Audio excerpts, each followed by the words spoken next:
Alright, I'm going to walk through the settings, the personal settings that you'll most likely want to set for any game of mine.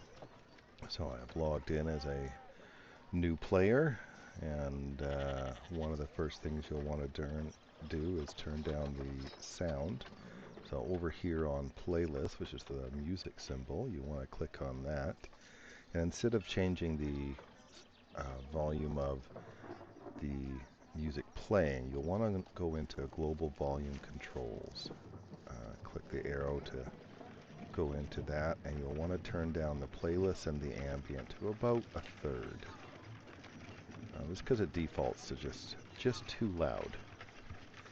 So you'll want to do that, and then you'll want to go over to the double cogwheels of game settings.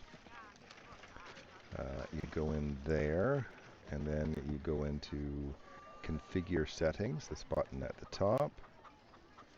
Once you click on that, the left hand side is all the different modules that I have installed, and the right hand side is the settings for those modules. Now, it's only a few things we'll want to change by default.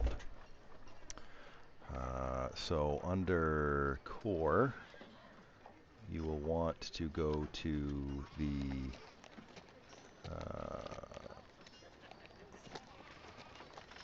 left click to release objects. You'll want to turn that on, and what that is if you have an object selected, if you left click anywhere on an empty screen, it'll untarget it, or not unselect it. Otherwise you have to like click and drag at an empty spot, and you don't want that. That's it for that one. Then on the left hand side you want to scroll down and pick, where is it here? Drag ruler. And one of the things that you'll want to set, most likely anyway, some players don't like it, but a lot do, is you'll want to do pathfinding by default. You'll want to turn that on.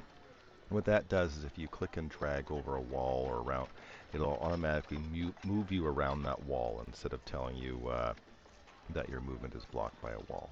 At this point you do want to hit save change just because it's going to refresh your screen. Okay, well, sometimes it does. Today it won't because I'm videotaping. Alright, then we go back into configure settings to go to the next setting, which will be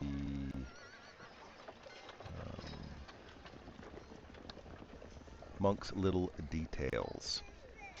There's a lot of settings in here, but there's only two really we want to make sure to change, and that is the clear targets after use you'll want to turn on, and the remember previous you'll want to turn off.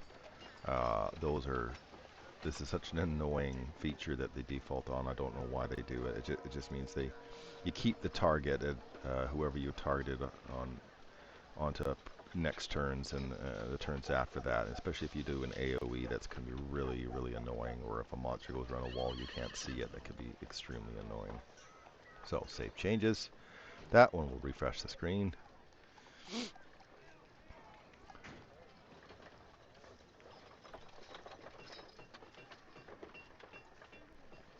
And you'll want to, we're going to change this one next to the simple calendar that pops up every time you log in. That's the next one to change. You do want to hit save changes because if it requires a refresh, I have found that it won't keep the settings that you've set after the one that requires a refresh. Okay, so then that is simple calendar, and right here it says open on load. You don't want that, so you're going to turn that off, and then you're going to hit save game. Go back into configure settings, and the last one to set is in DnD5e sheet. Now this is definitely a personal preference that it defaults to light, and if you take a look at your character sheet, this is the light one, which is the same gray color that all Foundry uses. And if you change it to dark,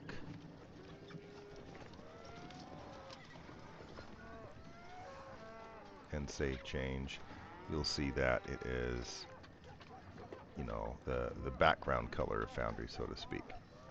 So a lot of people do prefer the dark, but it does default to the light. And that is all the settings that you'll need to set up and be ready for game. All right, thank you very much.